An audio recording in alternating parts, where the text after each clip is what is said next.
Hey guys, this is Death with House of Jackals. Today I'm here with Preacher and Spectre. We're going to be going over a sniper review video of what our team uses to get the job done. So let me start this off by going over here to Preacher, and he's going to talk a little bit about what he runs as a DMR role on our team.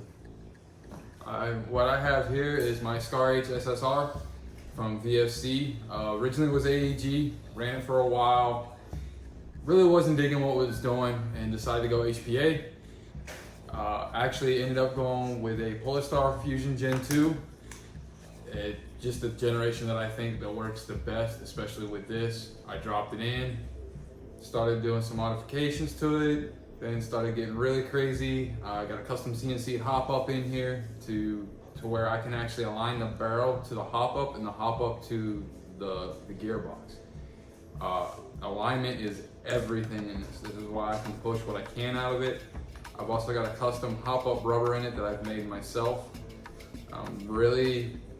Besides the Fusion engine, there's a lot of custom work inside. Custom lap barrel, 601. Originally started out as a Prometheus, using an old sling that I have from one of my service days that I actually like. It's a quick, what I call a quick mount. You can actually make it longer or shorter with just a single pull. You can have it crossbody and literally one pull, bring it up, boom, pop your shots you need to, quick pull back down, back in the carry position. On top of that, I also carry my G18C.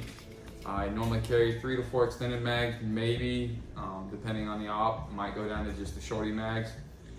But that's pretty much my DMR setup. And it's nice that you have a fully automatic opportunity with having a G18C. Go along with the sidearm. I see you got a bolt action here too for when you do sniper positions. Yeah, started out originally with a VSR-10, wasn't quite getting the range that I wanted out of it. Had a buddy of mine who had an SSG-24 and allowed me to run it for a little bit. Ran it, liked it, was really well straight out of the box. Mine still all stock. The only little bit that I'm doing to it is just basically refreshing some of the stock parts with stock parts. It's one of the rifles that I can honestly say straight out of the box doesn't need anything. Other than clean up and paint. And I know you're going to be running the full thrust kit with this soon. Yes, really thinking about going to that full thrust kit. I don't know if I'm going to stay running it in this particular one or if I'm going to go to a custom build, which I'm really thinking about doing. Yeah, and when you're ready for that, I can't wait to do it because that'll be a lot of fun. And then over here, we got Spectre. Spectre, what are you running over here for? So what I'm running here is a Silverback SRS, the Covert edition, which is the 16-inch barrel versus the 26-inch barrel, which they have available. This thing is running some, the only thing that's stock in this thing is the barrel and the piston. That's just for now. That's just for now, yeah. And everything else is a fast hop unit. It's literally the same hop-up adjustment now as an AEG. It takes AEG springs, bucking, and nubs, and what have you. As my sidearm, I run my beloved Mark 23 here. This is one of the quietest pistols, if not the quietest pistol on the market. My entire setup and build is all about silence, and that's pretty much it. Mine's go-to and simple. Cool. And I used to run one of the Mark 23s as well. I really enjoyed it as a pistol. It was great for reliability too. The only real issue I ever had was the lower seal on the bottom of the magazine. But other than that, the pistol worked fine and great. A lot of good aftermarket parts that are out there for that as well. I also have laying on the table was my Barrett. I don't do a lot of sniping on the team. Matter of fact, any MILSIM team that's considered a DMR. I personally use a Polarstar jack in it. I'm not too happy with the Polarstar jack. I would like to go something more when it comes to either a Fusion engine or something Inferno family to really see what kind of different stats I can pull for it, because my Polarstar jack is just not doing the kind of shots I want right now. I'm about 300 feet, but the jewel wise, it's keeping my jewel wise up and it's keeping my FPS exactly where I need. All this stuff is MILSIM legal. At any given time, any of our team stuff is chronoed and regulated exactly what it needs to be for the event that we're going to. So we stay very on top of that when it comes to it. Tonight we were going to talk a little bit about camouflage, but we decided to go in a different route and do that in another video because, I mean, any of the snipers on our team are running different types of camouflage for different scenarios too. We'll go into that as well. Yeah, we got everything from full suits to just partial hoodies. Sometimes it's just netting. I mean, you like to rock just the netting. I don't like it. It really just depends on the terrain and what we're dealing with at what event we're at. Another thing I want to go over is the kind of gameplay style that these two guys have and the differences. What the difference is between the DMR role and a sniper role. All right, what his job is for him and what his job is for him, because the two have to be together in order to make a perfect team. Just like you would do in a real life scenario in real steel or military. So, either of you guys have any comments for that? Go ahead and start off, and I'll pick up from there. Yeah. So my role is a fully straight sniper role. My job is to push and flank along with him by my side and get into a position in which I can't be touched, but I can touch everyone else.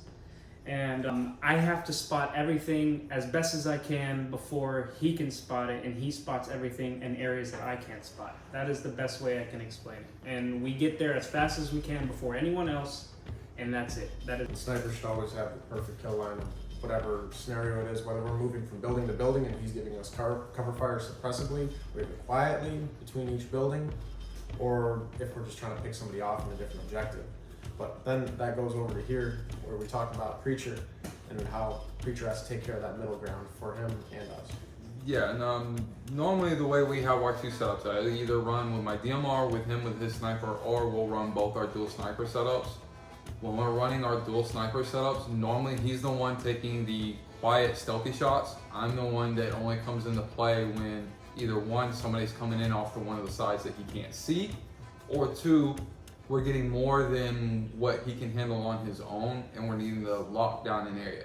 We're not worried about being seen or noted where we're at. And that's what makes it nice about the DMR, is you have that middle ground you're able to take. Yeah, and that's where the DMR really comes into handy. That's why I built it like I did, because I can reach the same distance he is with the SRS with my DMR. The only difference is he has to rack a bolt. All I do is pull a trigger. I can have fast follow-up shots. I can take multiple kills at one time without even having to say anything to him. And most of the time, I'm just like him. We're down dirty. We'll find some cover somewhere and we'll lock down. Sometimes we move, sometimes we don't. He's a little bit more on the stealthy side, where I'm more of on the assault side. I'm not too worried about being seen, but there too, I do have a DMR, so I can cover myself a little bit better. But that's the best way I can explain how we work together. I mean, either way we spot for each other, it just depends on who's in what better position.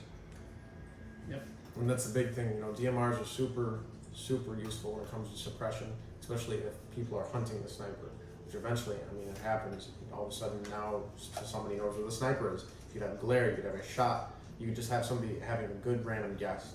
But at the end of the day, if they start charging after the sniper, that's why you have a spotter and DMR with them. Is he's going to be able to take out a lot more kills doing semi-auto than he's going to be doing taking the bolt action back. And that's why I keep my G18C with both kits, because when it comes to close quarters, of course, I can only shoot so far, or shoot somebody so close with either one.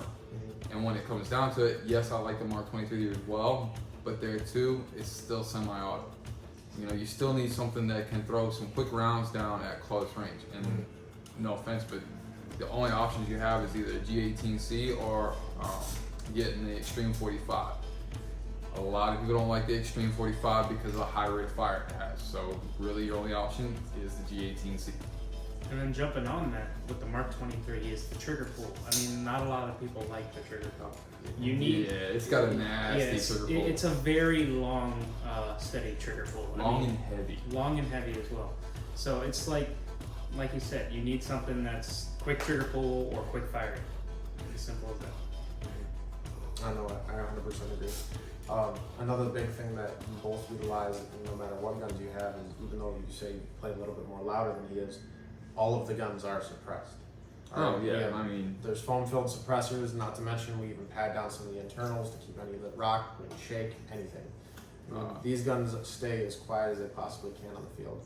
Yeah, I actually got some sound deadening insulation inside this one. This one I actually have foam filled in the stock and also some other areas that have foam in them. If I remember right, we foam filled yours in a couple of places with some rubber as well that helped with dampening. I think yours is the only one we have left to wait for you to finish with your engine build so we can sound dampen To it. be completely honest, I would love the Barrett to be as loud as the real one, but I'm not going to get that. So But as we'll much see. as I'd like We'll see. that, I mean it's loud. I run an amplifier on it most of the time just for shits and giggles. But I don't know. I like that it's loud. I'm not out there to be quiet by any means. So every time I've used it, I've either been caught up at the top of a building or I've been caught up somewhere very open, and I'm just taking as many shots as I can. You know, not many snipers have 500 rounds in the mag. So, but to go over a little bit of this, if you guys want to see more of them, we got videos and photos all over their Instagram. Just check them out. We have a call sign preacher official and call sign inspector official over here. You can check them out on there, and you can also see them on YouTube, as they will have more videos coming out soon too. But I hope you guys enjoyed this. My name is Death. I'm here with Spectre and Preacher. Have a good night, guys. Rock on.